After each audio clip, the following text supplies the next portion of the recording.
What up, Heel Faction? Welcome back to Heel Shit. Why do we call it that? Because bad guys do heel shit. I'm Dark Chords, that's Draven Grimes. With us every Tuesday, our boy Edgar from Snug Wrestling Podcast, bringing you all the news from the past week in wrestling. We got a bit to go over, so we're gonna waste no time. We'll get into it right after this. Cool. Living fast, we ain't slowing down. Always ready to turn heads around. Heel shit podcast, where the bad boys reign. Never following the norm, always causing pain. How you gentlemen doing today? Just another lovely fucking. I didn't get assaulted today, so there's that. Hey, there, So, there you go. Improvement of yesterday. Uh-huh. Yeah. Absolutely. Good buddy, how you doing tonight?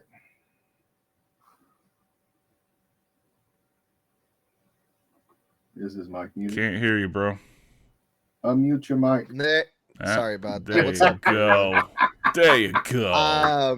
Like I was saying, I was talking into the to the no zone that I'm feeling emo. I'm feeling a little sad. Some of the news that hopefully we get to cover today. We got a lot of news, so we're gonna try to get as many topics in 1 hour. But one particular topic has me really sad. So with that being said, that's how I'm doing. But Oh, I think I'll get over it. Well, fuck it. Roll the dice. Pull out the first bit of information we need to talk tonight. Let's start with there. What's up? The one that has me feeling upset. Yeah. You want to start with that one? I'm All good. right, you guys. All right. So we got some sad news a few days ago. I'm really upset about this. Logan Paul supposedly is retiring, you guys. Yes! Hallelujah! Yeah! I'm okay. I'm good. Oh, I'm good. This is nothing to be joking about, Draven. All right. This could potentially ruin wrestling forever and ever moving forward if this is true. Do you have any idea? Son. I hurt my elbow. Go ahead. Fuck. Damn it. I'm going to give you the benefit of the doubt that you're pulling our leg on the sadness that you're having. Or at least my elbow. Look, my Mount Rushmore of top 5 wrestlers, Logan Paul was the last one that was still active, and if he retires, then I might as well not even be a wrestling content creator. I think the opposite is true. I think that if you're that sad about Logan Paul quitting, you should probably not be a wrestling content creator. Look. Hogan, not wrestling. Warrior, the Ultimate Warrior, not wrestling. Goldberg, not wrestling. Giant Gonzalez, not wrestling. And Logan Paul was all I had left. To be fair, at least 2 of them are dead. No, I'm just kidding, you guys. I know. Of course you are. I would Yeah. hope so. Fuck Jeez, Logan Paul. I'm so glad he's out. Hit the fuck. Don't let the door hit you on the way out, motherfucker. I'm fine. Yeah. No, but in all seriousness, there was I don't know how true this is, but did you guys see that there was an ad or an advertisement for Logan Paul showing up at the first Raw on Netflix? I mean, to be fair, he's still technically under contract, so he still has a certain amount of dates he does have to fulfill. So as long as we got to watch retiring, he's not retiring. Well, man, this is pro wrestling. I've retired 4 times in the last 5 years. Yeah. Let's be fucking fair. Yeah, there you go. So I mean, retirement don't really mean anything until you're in the fucking ground. Very true. I heard that he was in talks to fight Conor McGregor. Like, I did see. there's there's no that. way without some bullshit behind the scenes that Logan Paul can beat Conor McGregor. There's not a fucking chance. Either way. And what type of fight is this? Oh, Is it just gonna be a this boxing match. bullshit sideshow boxing shit. Yeah. Didn't McGregor wasn't he in a boxing match and it didn't go very well? against Floyd Mayweather. Nobody's boxing match goes well against Floyd Mayweather. But the Big Show. Yeah. But no, Logan Paul is not Floyd Mayweather. Listen, there's a reason one of our best selling shirts is the fuck Logan Paul shirt. Okay. let's just go and get that out the fucking way. Absolutely. But, yeah. Well, cool, you guys. That's no, in all seriousness, I just wanted to get your opinion. I know you guys were gonna get a kick out of that one. I wasn't expecting a fucking elbow drop of guitar on the way down. Fuck. Yeah. Me either, dude. I knew we were gonna get a kick out of it, but you got an elbow out of it too. That was cool. Yeah, that was a good one. So, just in case anyone's confused on the matter, fuck Logan Paul. Get the shirt. In case someone really wants to know my true feelings on the matter. All right. Well, I'm ready to move on from this. If you guys Carman. Yeah. Vodka. All right. Yes, sir. Vodka. Yes. All right. What are we really Sorry, talking about? go ahead. No, what are we really talking about tonight? What we're really going to talk about, we're going to get started with Saturday night's main event. And most importantly, what went down after Saturday night's main event.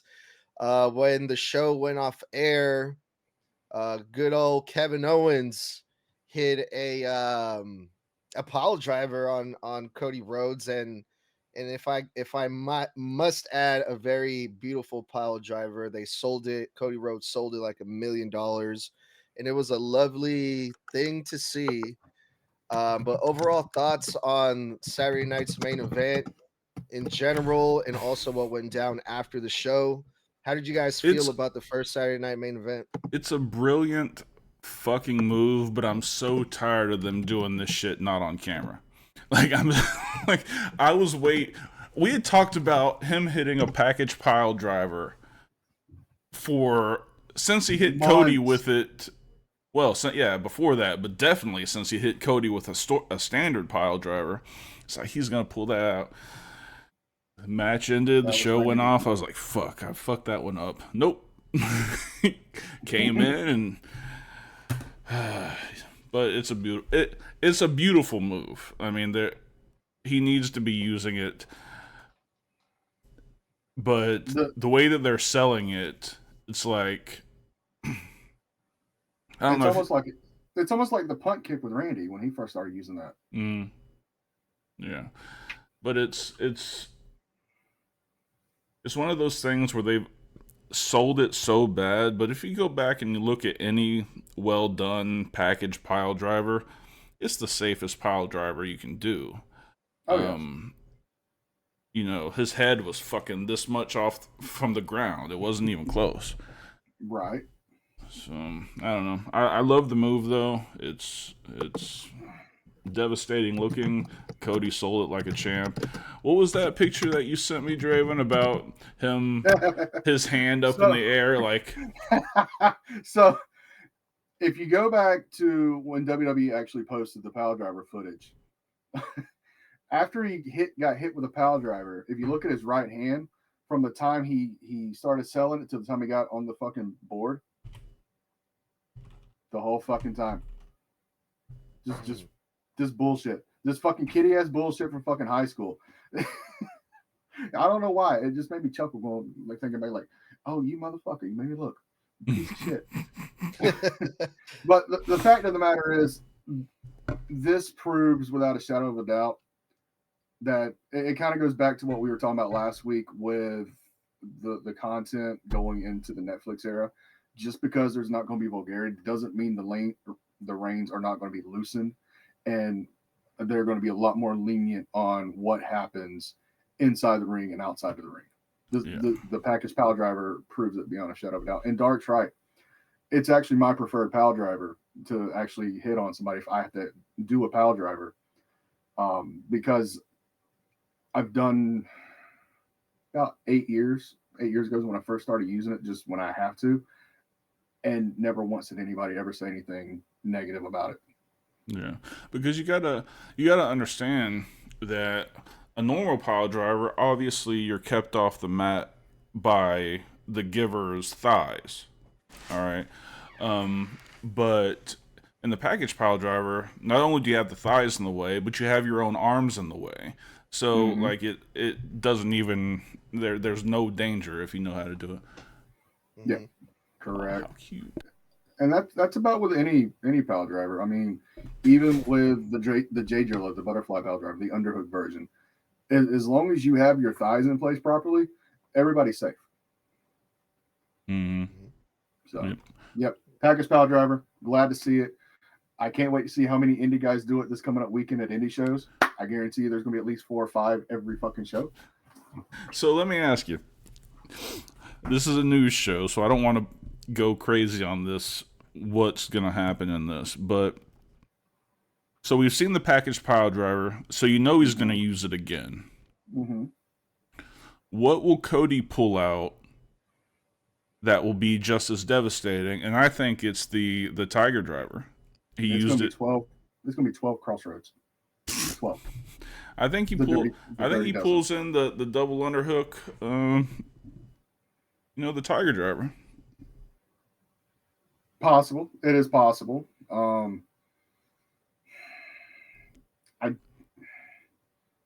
It would have to be a pay-per-view only thing and like a once every fucking Yeah. blue moon kind of deal. Just because the way WWE's got the mystique around the pile driver being the most dangerous thing and there's reason it's banned, other than on the other channel where everybody's hitting fucking 6 or 7 every fucking match, regardless of variation of it. They need to tread carefully on it and just not let just any old body just start throwing pile drivers. Yeah. I think for the sake of the story, they really need to make the pile driver a big deal. They really need to make him walking away with a winged eagle belt a big deal as well. But going to the pile driver, suspension, fine, make me believe that was not supposed to fucking happen. Make me believe that was For sure. Yeah. a complete shoot, and that they're taking repercussions to the fullest extent of it, short of firing him. Yeah.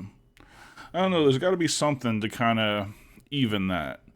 Like, What if sorry, Doug, but what if because we saw some of this during the match between Cody and Kevin Owens, where Cody used the chair, and even Jesse Ventura was like, "Oh, is he gonna use the chair?" Like, kind of making Cody look like the cheating heel in a way. yeah, What? if you hear when he hit that package pile driver, the crowd was chanting, "You deserved it." So I think we're gonna see a double turn coming. Yep. Yeah, I can see Cody Rhodes like just using a lot more weapons on Kevin Owens, if anything, to try to get some payback. Oh, he's gonna go full Homelander on this motherfucker by the time this feud's over. Yeah. You Sure. watch. Going into WrestleMania this year, Cody's gonna be heel. He's gonna be a heel champion. Yeah. I hope so. And then All right, you guys. Oh, and sorry. then to end the feud definitively, Kevin pulls out the Steenalizer, puts Oh him. god damn no. Fuck no. No.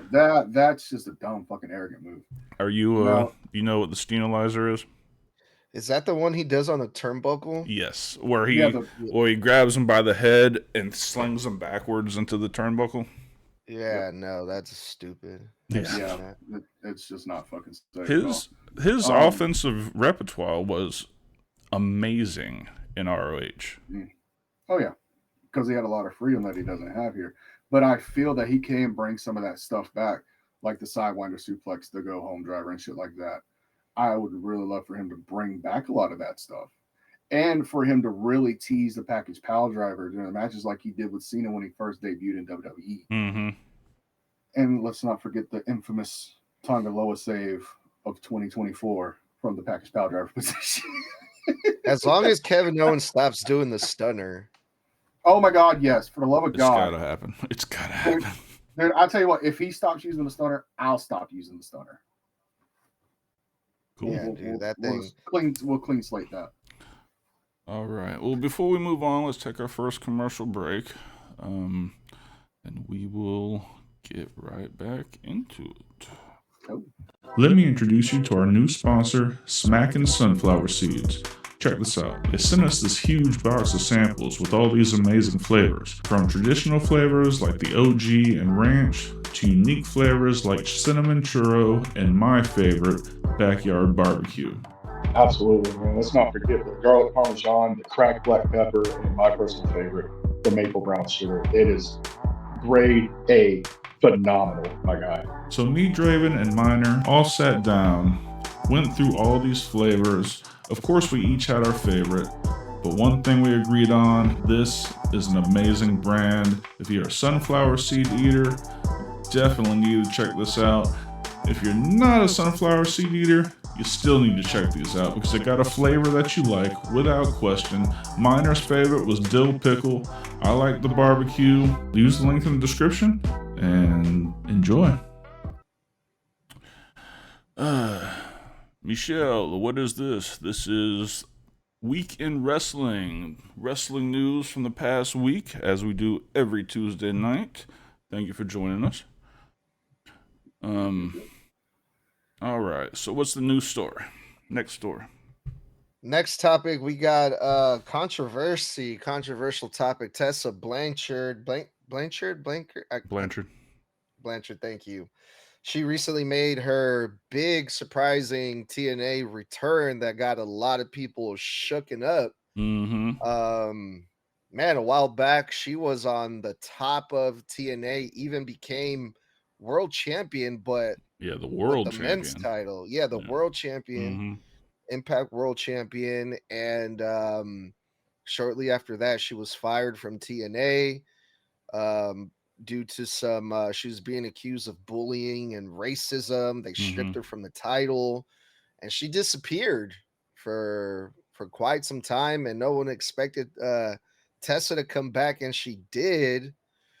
And I wanted to get your guys' opinion on this one. Does everyone deserve a second chance, or how do you guys feel about Tessa returning? Remind us a little bit more, refresh our memory a little bit on why she's a pariah now. All right. So going back to what he was saying, when she won the TNA world title, she basically let her ego get in the way of common fucking sense. At that point, she wanted her contract renegotiated. She did not want to fucking do jobs to basically anybody. It wasn't even a matter of race. It was a matter of, I'm top bitch. Nobody can fuck with me. It don't matter who the fuck it is. To the point where Scott D'Amore eventually just had enough of it. Had her lose the title. Was originally supposed to just, it's the old saying, how can I miss you if you don't go away? She was supposed to go away for a while, eat a piece of humble pie and then come fucking back and, work her way back up. Well, at that point, it turned into some racial slurs between, who the fuck was she with at the time? I can't remember. It was some dude from AAA. It turned into assault allegations between that. It turned into her being banned from AAA for the longest time because of the racial slurs and the assault accusations. So from there, she basically went the way of Marty Scurll. She was basically blacklisted from pro wrestling for the longest time.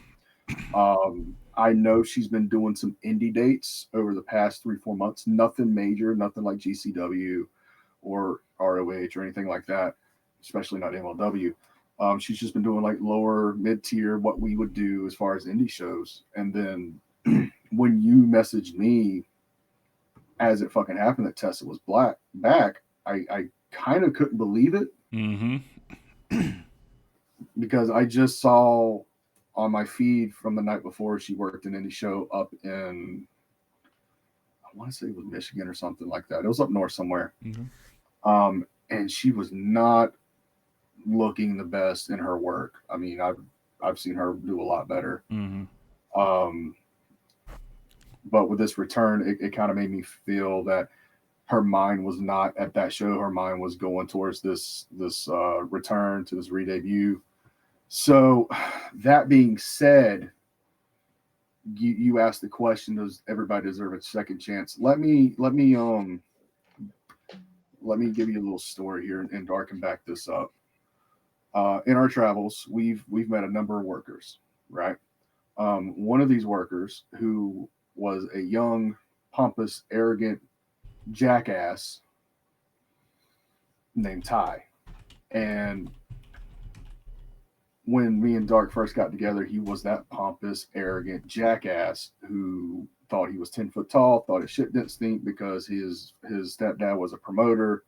You know, he knew everything and he could do no wrong. Well, trials and tribulations, you know, he kind of fucked himself out of positions. He kind of fucked himself out of locker rooms. He fucked himself out of the business basically for a good bit. And for him, I'm glad that he took my advice, because it took a year and a half basically of me just jamming it in his fucking brain. You got to sit down, shut up, and be fucking humble. And he started doing that. When he started doing that, he started earning his way back in. He got that second chance. So do I believe everybody deserves a second chance? Yes, because I've had second chance. I've had chance after chance after chance. You know, younger in my career, I fucked up royally. And if you want to go back and listen to that, go to Draven's backstory. It's all there. I had to learn to eat the humble pie. I had to learn to eat shit and like the taste of it. Mm-hmm. And you know, it's not an overnight thing, especially in this business. Once you fuck up in this business, it's hard as fuck to gain trust. It's easy as fuck to lose it. Very. Maybe Tessa has been working a lot behind the scenes, working on herself. She's matured and she's in a better state of mind where she can actually do business, and all for it. You know, she's a hell of a fucking talent. She was one of my fucking favorites. So yeah, I think everybody does deserve a second chance if she's proven it. And apparently, if she's on TNA's pay-per-view, she's proven it to somebody in the office. Well, so I'm all for it.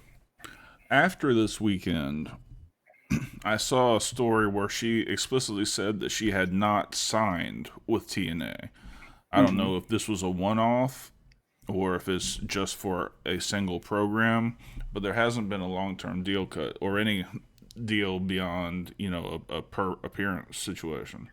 Well, the good thing about TNA, actually, with a lot of these companies, now, unless you're part of the big two, even to an extent with AEW, a lot of these companies are working on handshake deals, you know, per date deals. And, you know, if she doesn't want to sign full time and she's still trying to get to WWE and she's still trying to prove that route, awesome. I do feel that TNA would be the best route for her to go, especially with the working deal between NXT and TNA right now.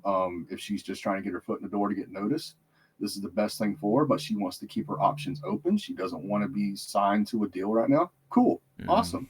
Do a per date basis. Work indie. No, fucking Matt Cardona does it all the fucking time. And now he's on fucking Ring of Honor TV, fucking working Chris Jericho. No, absolutely. The issue for me, especially if her goal is WWE, it is she's relatively old for a female wrestler, and she's rusty as fuck. The last time I saw Tessa Blanchard is when she wrestled Taya in AAA, and she looked great, but that was 3 years ago, 2 years ago. Like, she hasn't had any big time exposure in years. Yeah. So I don't know if it's the same. I don't know if it's the same wrestler or not. No, this is also not the same companies that they were around whenever she was in that mindset and shit. I mean, you say she's old for a woman. I mean, she's 29. I mean, she's still got her prime ahead of her, especially if she starts working in the WWE system. I mean, can you imagine main events with Becky Lynch? Could you imagine main events with fucking Charlotte Flair, bringing up the history of their fathers? If she gets back into the ring, not the ring shape, because she's obviously in shape, but until she gets technical, I don't want to see it. Well, I mean, this is a good opportunity for her to get, you know, NXT to look at her, man. I mean, think about it. Oh, she's yeah, she's always worked well, but I've always said to you, and you can go back and find it in our fucking chats, she would work so much better with the WWE style of wrestling. Slow her down, make her tell the story Right. with her authenticism. I mean, it's kind of like with Candice LeRae. When she was working indie shit, she worked like the Young Bucks. Now that she's in WWE, she knows when to fucking pull that into a match, and she knows when to pull it back. And I'm saying the same thing with Tessa. Tessa could be what Adam Cole was to NXT as far as the abilities that she can bring to the table. I mean, daughter of fucking Tully Blanchard, fucking trained by him. Dude, it's I'm very intrigued. I want to see this. I want to see her in WWE. I would really, really love to see her kick fucking Charlotte Flair's fucking teeth down her goddamn throat. That's just me personally. Goddamn Lizard Queen looking bitch. But yeah.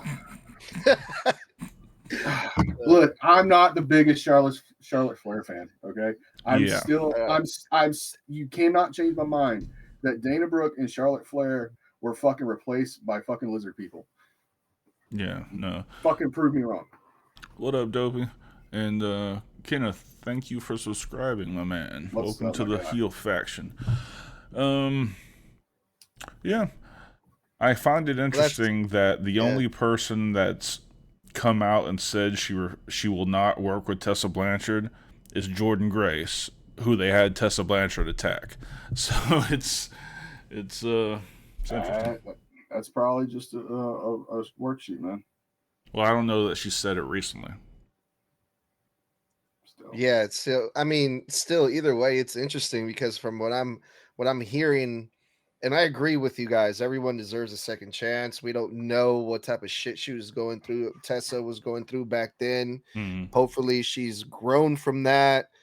And you guys are even talking about her potentially going over to NXT and WWE, which is great. My only concern is, would the WWE actually consider her if she's, if she still has it in the ring, if she still has that same ability after everything that's happened? I think if they're at all interested, Shawn Michaels could sit her down and know whether she's changed and good for the business now or not. Yeah. That's the one great thing about the management turnover.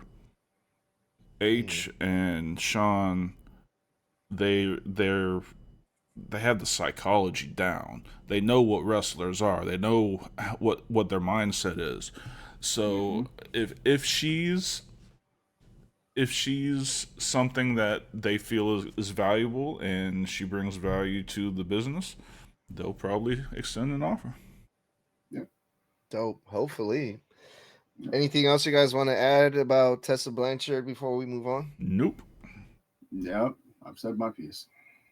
All right. Let's talk about the New Day a little bit. A couple of weeks ago, we saw the New Day turn heel. They got a fresh coat of paint, which is really refreshing. And they turned heel on Big E, this guy that everyone loves. He's a fan favorite. The people love Big E. So the New Day got a lot of heat. Yep. But what came about after this was Big E's girlfriend, which I believe is Mia Yim's or Mia Chin's sister, if I'm not mistaken. Yeah. Big E's girlfriend, her name is Chris Yim. She went to X right after this segment, and I quote, when we bought our home, this is her tweet that she sent out. She said, "When we bought our home, I was looking forward to having the boys over. I was mentally planning to make 2 different meals to accommodate True Kofi, vegan ass, and Austin Creed's childish ass palate. Since y'all want to be ungrateful crybaby ass bitches, y'all can choke." Dude. Big Which is E's. crazy. Well, if Big E. Whoa! Hold on a second. Yeah, Brittany. Of course, Tessa was, and she was also Impact World Champion, meaning including the guys. So yeah, she's a great wrestler. She's had just a rocky history. Yeah, she beat your boy Brian Cage for the belt. How do you feel about that? I think that's outstanding. I think that's one of the small hopes that she's in my good graces right now. God dog. Oh man. No, Nah, but if I this was Biggie, if I ever came back to wrestle, his girlfriend should be his manager because she's the MVP of this entire program right now. Oh yeah. She said some shit beyond what I can't remember what else she posted about him. I'm I trying to got find it it. right here. Pull Oh it up, my guy. Pull it up. nope, I think I just got. What do you got? So Kofi Kingston responded to this kind of like an invitation that they received from Biggie's girlfriend and said, I dodged the bullet there, like saying, oh, well, good thing we didn't go there to eat your bland ass food, Kofi Kingston said, basically.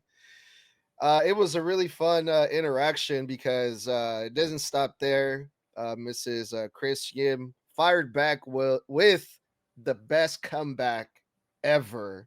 She said the meal would have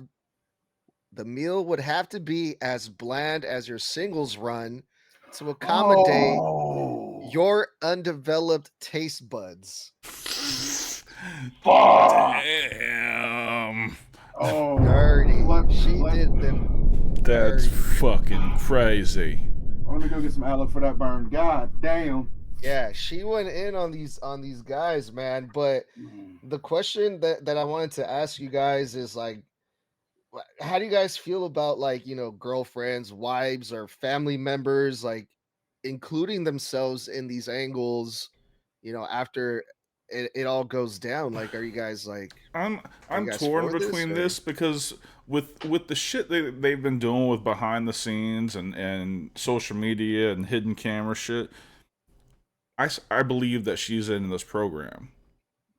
Like I don't think that it would be getting the It response. was by design then, you think? Yeah, because if that wasn't by design, I'm sure H would have been like, Biggie, keep that bitch on a leash. You know? Mhm. Oh, What up, Brian? I agree. I agree. But here's the thing. Here's the thing. And all three of us are married. All three of us are our spouse would defend us, hopefully, to the ends of the earth.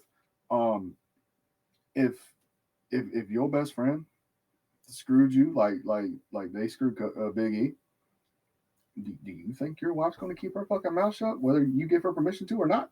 Oh hell I know no. I know mine's not. Mine's going to find out where houses are and where gasoline is. Okay. Yeah, but there's just one problem with that. Oh yeah, you are my best friend. It's a Fuck. storyline. They don't know that. So it's like I don't know. I think it's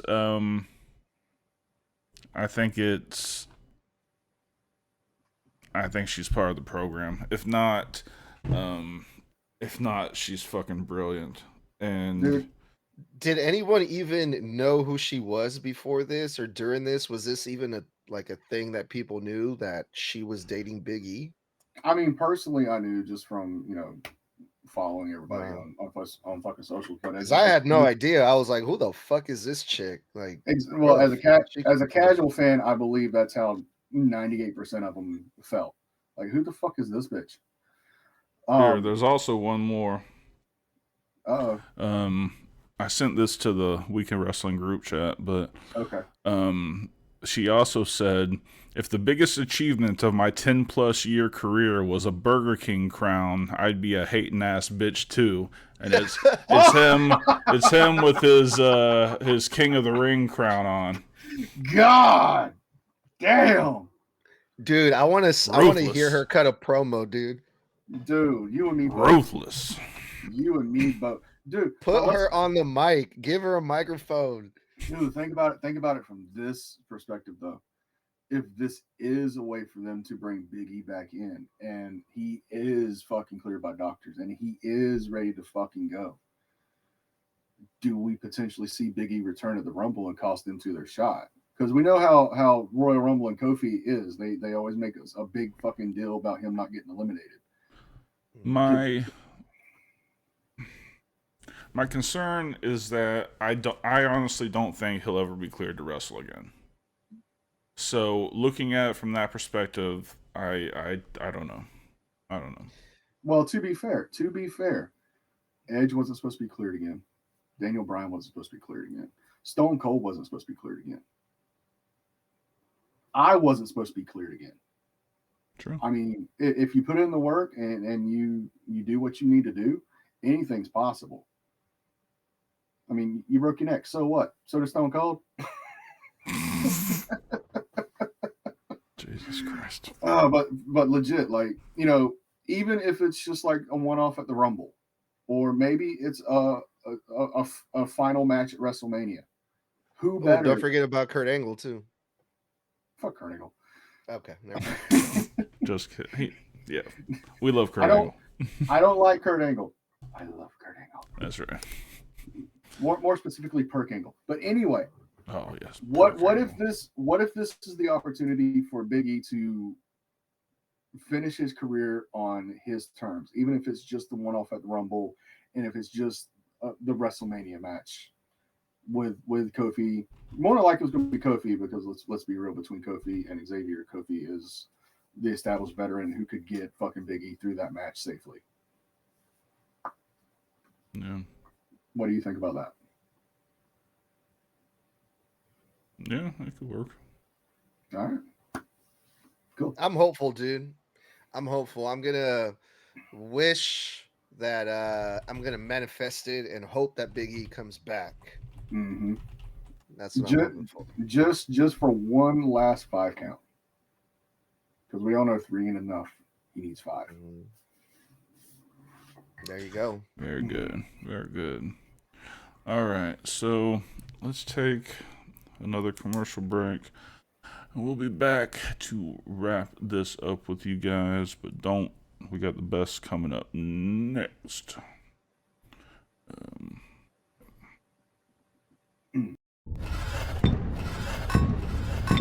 Vodka, Evolve, Castell. Indulge in the Red Revolution. All right. Next story on the agenda, sir. The next thing that we had is some crazy shit that I found Richard, on thank the you so internet much, man. recently. Thank you Have you so guys much. heard of oh, sorry. No, you're good. We love Eddie you too, Edwards. Eddie Edwards from TNA bro. Mm-hmm. slapped the shit out of a fan during a TNA show, and it was I haven't seen anything like this in a long time. This is like some type of shit you see like on really like indie shows, maybe Mexico or maybe way back in the day, but Well, the thing is every time I see this video, other than the first one that you sent us, they never show him slapping whatever it was out of the fan's hand. It was a drink. All they show is the fan slapping him and then him slapping back. So it looks like he's the fan is definitely in the wrong. mm-hmm. But I gotta tell you, no, I can't say that because I know the game. I know the game. I've done it. Can't say it, but I understand. Every time I do something like that to a fan ringside, I am mentally prepared that homeboy might jump at me. Yeah. Like, so for Eddie Edwards, he assumes the risk. If he's going up slapping shit out of a dude that's as big as him, that he might get popped. Yeah. I don't have a problem with it. No, I don't either. I don't have a problem with it. I don't either. And going more in depth on that, just from indie shows, Dark's been in many locker rooms as have I, and he's been in many locker rooms where I've had to go through cards and give the speeches and shit like that. And there's always 2 things I say. First one, I quote the great Dusty Rhodes: "Do not do shit you do not know how to do." Number 1, I want everybody to be safe. I want everybody to have fun. But number 2, Don't touch the fucking fans. They're not there to get fucking assaulted. They're there to have a good time, to cheer you, boo you, whatever. If it gets fucking heated, allow security to break that shit up. I'm sorry. We're always, 99% pro for the boys. But Eddie's in the wrong on this one, my guy. I mean, this is different than what it was in the 90s when we could reach into the fucking crowd, grab a poster, and rip it. This is different than the 2000s where we can grab a drink from a fan, spit it in somebody's face. This is an era where personal bubbles matter. You know what I'm saying? And I understand, like, at the time, the dude's drink was over the guardrail, but at the same time, that does not give you the fucking right to fucking knock that shit out of his fucking hand. Number one, he spent hard fucking earned money on that shit. And if I know anything about concessions from fucking TNA and WWE shows, that fucking thing was probably about $12 to $18, depending on what the fuck he was drinking. So, yeah, if you knock a fucking $12 to $18 drink out of my hand, I'm going to be fucking pissed and I'm going to fucking throw hands. Yep. Now, granted, there's a fucking time and a place to fucking do that. Right. He could have handled that a lot better, but at the same time, as a man, you don't want to be fucking punked out by another guy. So he did what he thought he needs to do in that moment. And that just happened to be slap Eddie Edwards. And what did Eddie Edwards do in return? He retorted the slap. Personally, if I was Booker, Eddie would not be working my shows anymore, because that proves to me that he cannot he cannot stay calm in a position like that. And at that point, he becomes a threat to the fans. He becomes a threat to the people that's bringing their hard-earned money in to, help pay you guys, help pay me, help pay everyone. This goes Let back me ask you something, Javen, really quick. So Yeah. you're working and you're in that situation personally, and some fan slaps you, you don't react? Dude, it's not the first time it's happened.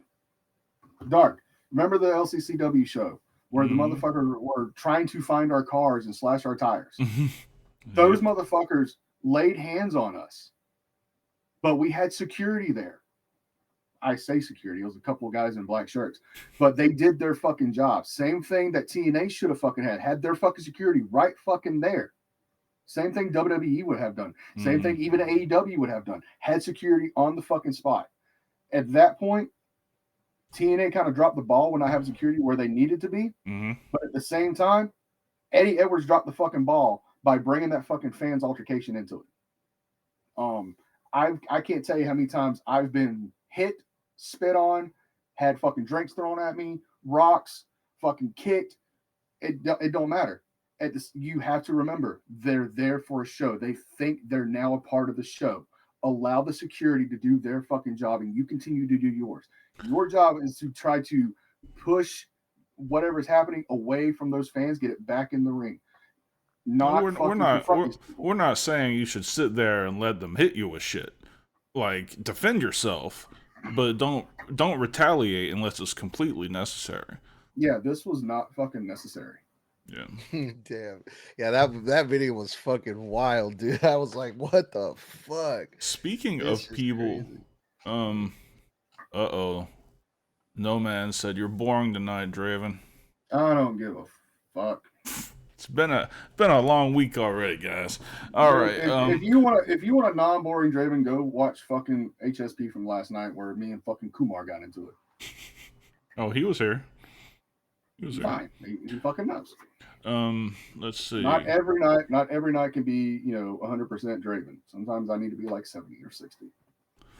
But when it comes to stuff like this, especially how the boys act with the fans, I mean, I may be boring. I may be fucking talking circles, but at the same time, I'm speaking the truth from the last fucking 15 years of my life of, what my trainers and what the people before me has fucking bestowed upon me. You need to be able to leave that situation. And for a situation that Eddie caused, he's 100% in the wrong. Yeah, I'm absolutely. sorry. Yeah, he's lucky he got slapped and he didn't get punched, right? It could have been way worse. Yes, it definitely could have been way worse. Yep. Agreed. But I mean, Eddie, if you want to come on and tell us about it from your perspective, feel free. Absolutely. But there's no angle where you look like you're in the right to this shit. Mm-mm, Dope. not at all. All right. Do we got time for one more, or how we got doing? time, yeah, man. Yeah, give us one more. Give us one more. All right, let's go over to the WWE. Hold on a and second. let's. Draven, he says, but you know I love you, Draven. So I love you too, Noman. I fucking love you too. we love all you guys. You warm these devilish hearts.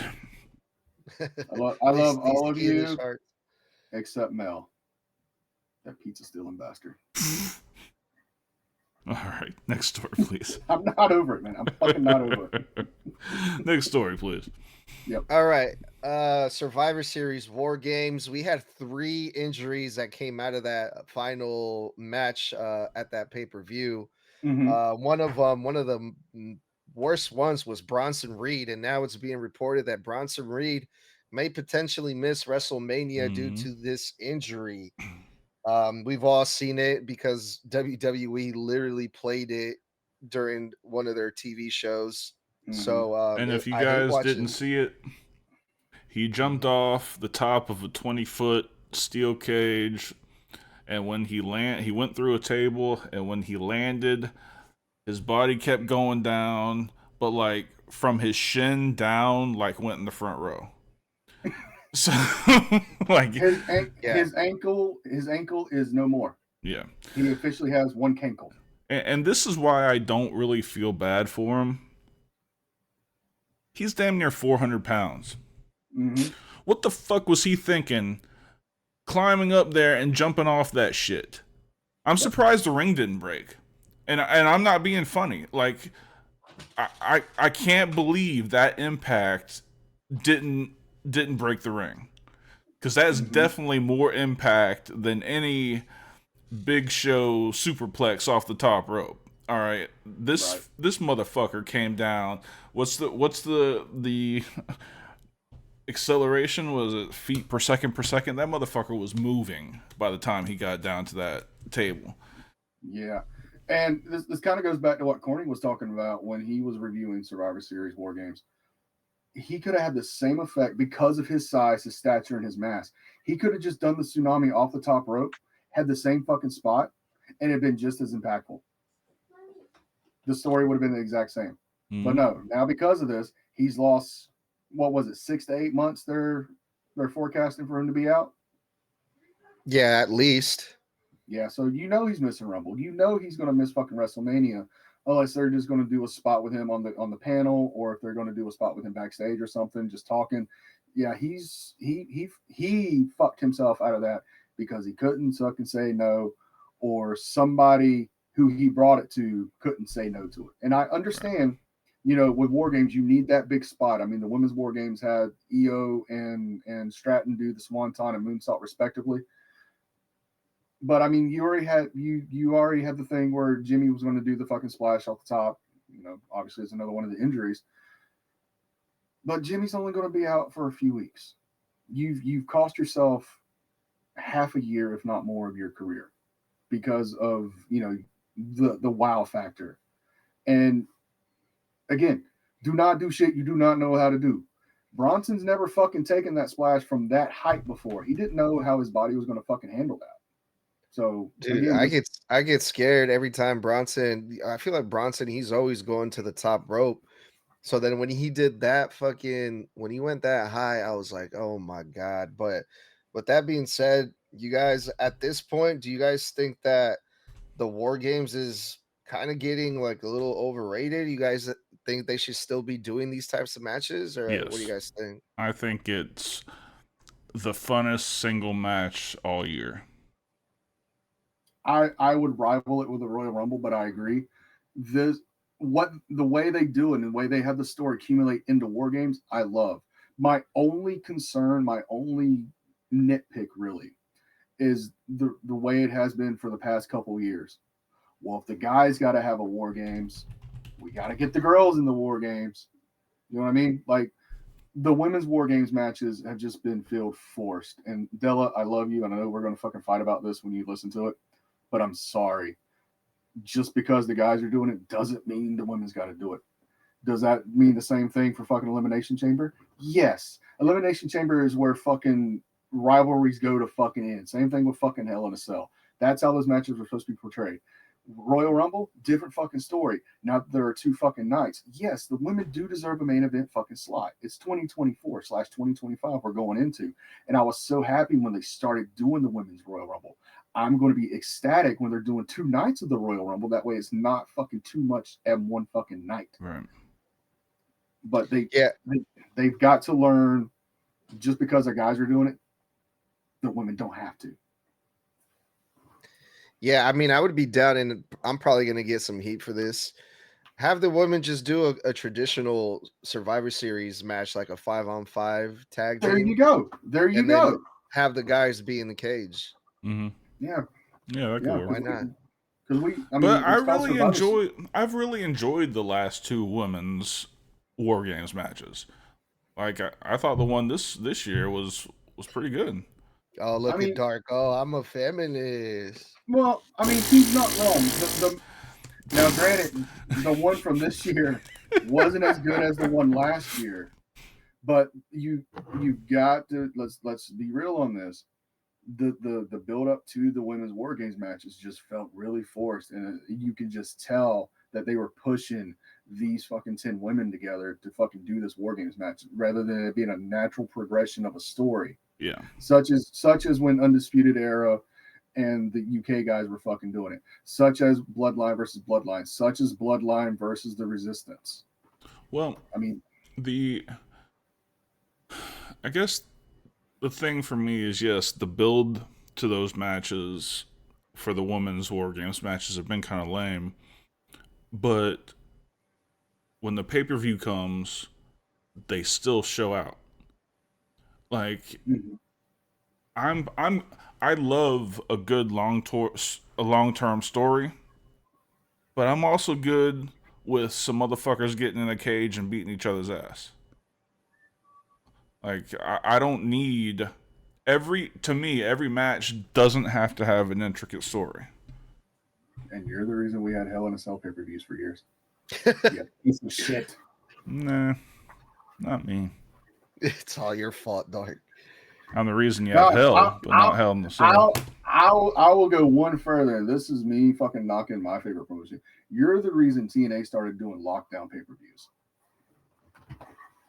You son of a bitch. You want to see guys get in there, beat the fuck out of each other in a steel cage. Bitch, go watch UFC. Yeah, but I would rather watch Swerve versus Hangman in a steel cage. Uh-huh. Cool. Mom It's and better. Wyatt and Wayne are sitting there. I'll take care of it. Okay.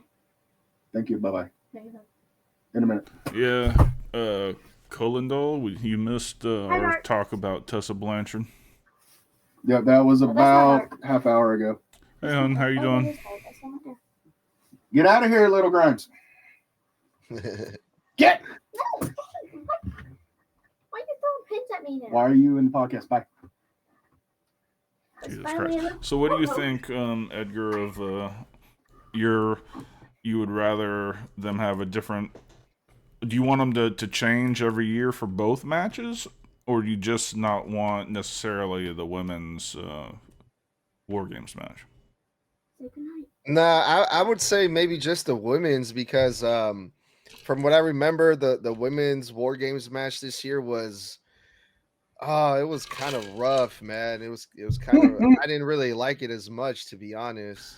The first when Nia dominated the match, it was ugly. Dominated. It was ugly as fuck. All right, Mhm. What are you but talking about? Those were the most devastating chair shots in the history of the Jesus business. fucking Christ. Rivaling Hollywood Hogan's in WCW, brother. fuck, horrible shit. But Yeah. when EO finally got in there, and when Rhea finally got in there, it turned into a good match. Like, I don't like Nia Jax as a wrestler at all. I can't stand her character. I don't like her offensive repertoire. I'm not Yeah. a fan of Nia Dude, Jax as a wrestler. She is a mobile refrigerator. Is all she is. Well, you know what, dude? Now that I think about it, I don't think any of the women came out with any injuries. So maybe the men should consider going back to traditional Survivor Series tag team match and let the women fight in the cages.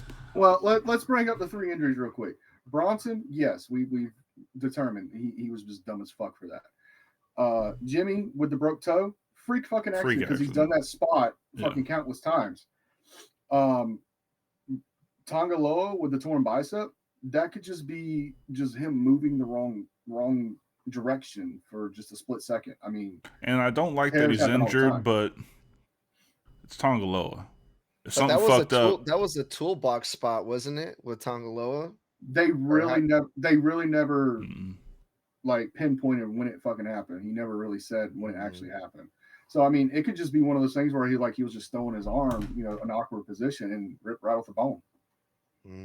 So again, only one of these 3 injuries was user error, where the other 2 were just freak incidents. Yeah. And Noman, as far as who was there, that was my lovely daughter and my niece. And yeah. Sometimes I just want to try to be in the podcast. yeah. Now what that's like, yeah. So Had to who's the kick him out third? random. Oh, the bicep.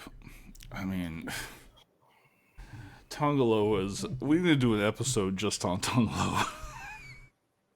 You know what?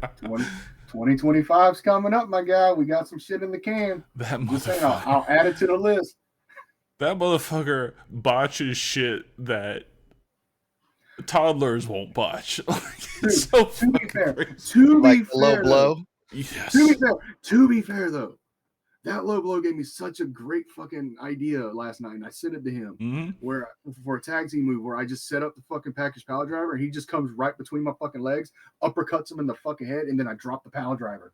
It ain't a fucking botch. It was set up. It was deliberate. We're gonna name that the Tonga. Well, The tongue and death drop. The tongue and death drop. Andrew.